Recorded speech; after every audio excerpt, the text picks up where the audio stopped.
Hello, welcome to Mr. John's Story Time. Tonight we are reading one of my most favourite Mr. Men books, Mr. Tickle by Roger Hargreaves. It was a warm, sunny morning. In his small house at the other side of the wood, Mr. Tickle was asleep.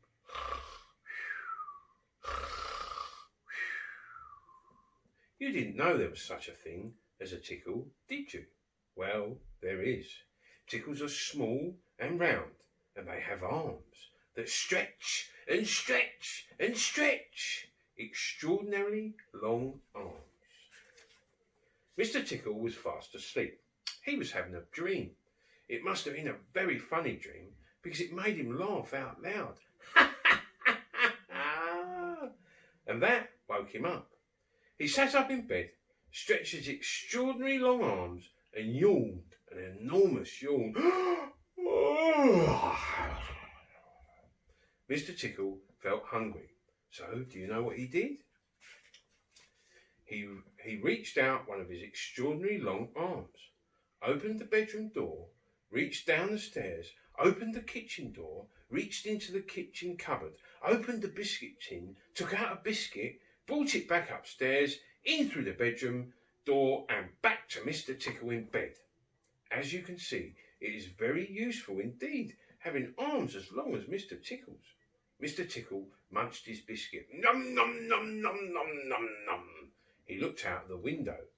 Today looks very much like a tickling day, he thought to himself.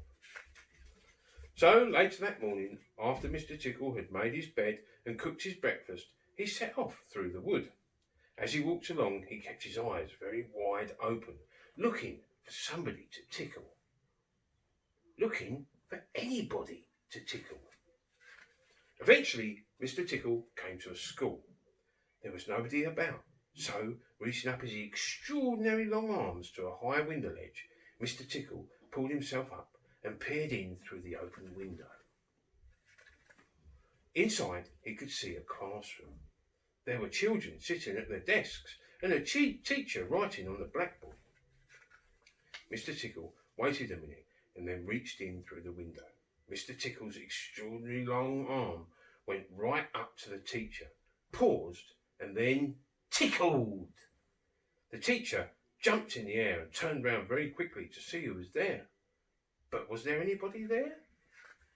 Mr. Tickle grinned a mischievous grin. He waited another minute and then he tickled the teacher again. This time he kept on tickling until soon the teacher was laughing out loud and saying, "Oh, stop it, over and over again. All the children were laughing too at such a funny sight. There was a terrible pandemonium.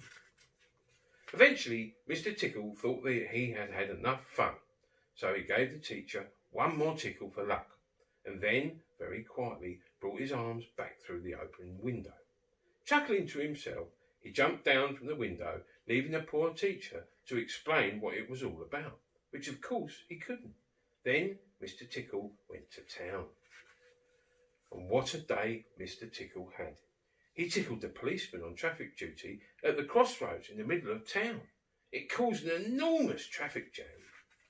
He tickled the greengrocer just as he was piling the apples neatly in his shop window. The greengrocer fell over backwards and the apples rolled all over the shop. At the railway station, the guard was about to wave his flag for the train to leave. As he lifted his arm in the air, Mr. Tickle tickled him. And every time he tried to wave his flag, Mr. Tickle tickled him until the train was 10 minutes late, leaving the station and all the passengers furious.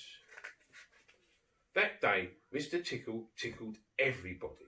He tickled the doctor, he tickled the butcher, he even tickled old Mr. Stamp the postman, who dropped all his letters into a puddle. Then Mr. Tickle went home. Sitting in his armchair in his small house at the other side of the wood, he laughed and laughed. Every time he thought about all the people he had tickled. So, if you're in any way ticklish, be aware, Mr. Tickle and those extraordinary long arms of his. Just think, perhaps he's somewhere about at this very moment while you're reading this book. Perhaps that extraordinary long arm of his is already creeping up to the door of this room. Perhaps it's opening the door now and coming into the room. Perhaps before you know what is happening, you will be well and truly tickled. Oh, what a great story. I love Mr. Tickle by the Mr. Men. It's fabulous. Well, it's time for you to have sweet dreams and go to bed. And when you wake up tomorrow, you'll have lots of fun playing in the sun. Good night.